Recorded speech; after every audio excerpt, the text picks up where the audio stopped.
Friends, welcome to Rishu creations. Friends, ఇక రేపటి కథలో అయితే చాలా చాలా ట్విస్ట్ అయితే ఉండబోతుంది ఫ్రెండ్స్. ప్లీజ్ మీకు కనుక ఈ వీడియో నచ్చినట్లయితే తప్పకుండా లైక్ చేయండి.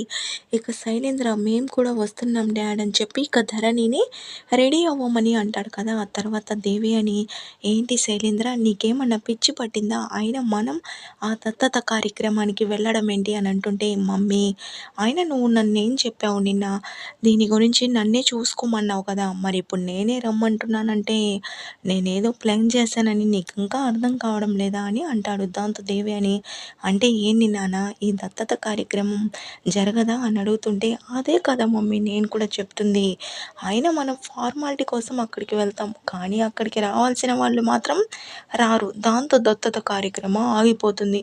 అప్పుడు బాబాయ్ ముఖం చూడాలి, దాన్ని చూడడానికైనా మనం వెళ్ళాల్సిందే అని చెప్పడంతో, సరే నాన్న ప్లాన్ అంతా పక్కాగా చేసావు కదా, ఏం ప్రాబ్లం లేదు కదా అని అంటుండడంతో, మమ్మీ ఈసారి నా ప్లాన్ పక్కాగా ఉంది మమ్మీ పదండి అని చెప్పి ఇక రెడీ అయ్యి అందరైతే వెళ్తారు. ఇక ఆ తర్వాత దత్తత కార్యక్రమానికి కావాల్సిన ఏర్పాట్లు మొత్తం వస్తారా దగ్గర ఉండి చూసుకుంటూ ఉంటుంది. ఇక మహేంద్ర చాలా ప్రేమగా, అమ్మ వస్తారా నువ్వు నాకు కోడలైనా కూతురులాగా చూసుకుంటున్నావు, అలాగే నేను మనోని దత్తత తీసుకుంటున్నానని చెప్పినా కూడా నువ్వు నాకు సపోర్ట్ చేస్తూ, అలాగే ఈ కార్యక్రమం అన్నిటినీ నువ్వే దగ్గరుండి చూసుకుంటున్నావు, నాకు చాలా హ్యాపీగా ఉందమ్మా అని చెప్తూ, ఇంతకీ మనో వస్తాడు కదా అని అంటుంటే, ఖచ్చితంగా వస్తారు మామయ్య అని అంటుంది. దాంతో మహేంద్ర, ఏంటమ్మా అంత నమ్మకం అని అంటుంటే, అవును మామయ్య నమ్మకం నాకుంది, ఖచ్చితంగా వస్తారు, ఎందుకంటే అనుపమ మేడంకి ఇష్టం అని చెప్పడంతో మనో గారు కాలు కట్ చేశారు, తన తల్లికి ఇష్టమైన పని తనకు కూడా ఇష్టమే కదా అని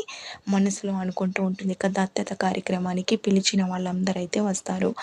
ఆ తర్వాత ఇక పంతులు గారు కూడా వస్తారు. ఇక ముహూర్తానికి టైం అవడంతో, ఇంతకీ ఎవరిని దత్తత తీసుకుంటున్నారో ఆ అబ్బాయి ఎక్కడ అని అడుగుతూ ఉంటారు టైం అవుతుందని. దాంతో ఇక మహేంద్ర మనోకి కాల్ చేస్తూ ఉండడంతో స్విచ్ ఆఫ్ అని వస్తూ ఉంటుంది. ఇక మహేంద్ర కంగారు పడుతూ, ఏంటమ్మా వస్తారా, మనో ఫోన్ స్విచ్ ఆఫ్ వస్తుంది, వస్తాడని చెప్పావు కదా అని అంటుంటే, ఖచ్చితంగా వస్తారు మామయ్య అని అంటుంది.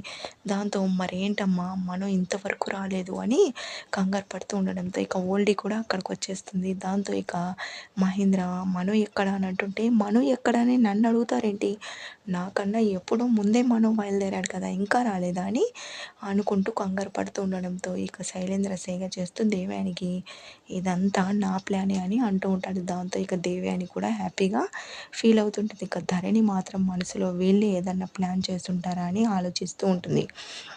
ఇంకా ముహూర్తం టైం వస్తుంది అని చెప్పి ఇక పంతులు గారు చెప్తుండడంతో, ఇక ఎక్కడికి వెళ్ళుంటారు మనో అని అందరూ టెన్షన్ పడుతూ ఉండగా అంతలో కారు వచ్చి ఆగుతుంది. దాంతో ఇక మహేంద్ర, అమ్మయ్య మనో వచ్చేసాడు అని చెప్పి చెప్తుండడంతో ఇక శైలేంద్ర దేవయాని షాక్ అయ్యి అలానే చూస్తూ ఉంటారు. కానీ ఎవ్వరూ ఊహించని విధంగా ఇక మనోతో పాటు రిషి కూడా కారులో నుంచి దిగుతాడు. దాంతో ఇక అందరూ షాక్ అయ్యి అలానే చూస్తూ ఉండగా ఇక మనో రిషి చేయి పట్టుకొని తీసుకొచ్చి, సార్ ఇదిగోండి సార్ మీ అబ్బాయి, నేను చెప్తూనే ఉన్నాను కదా రిషి సార్ని తీసుకొస్తానని, ఇదిగోండి రిషి సార్ వచ్చారు. ఇక దత్తత క్రమాన్ని ఇక రిషిని తీసుకొచ్చి ఇక మహేంద్ర ముందు నిలబెట్టి ఈ మాట అయితే చెప్తాడు. దాంతో ఇక అందరు నోళ్ళు వెళ్ళబెట్టుకొని అలానే చూస్తూ అయితే ఉంటారు. ఫ్రెండ్స్, ప్లీజ్ ఈ వీడియో నచ్చితే లైక్ చేయండి.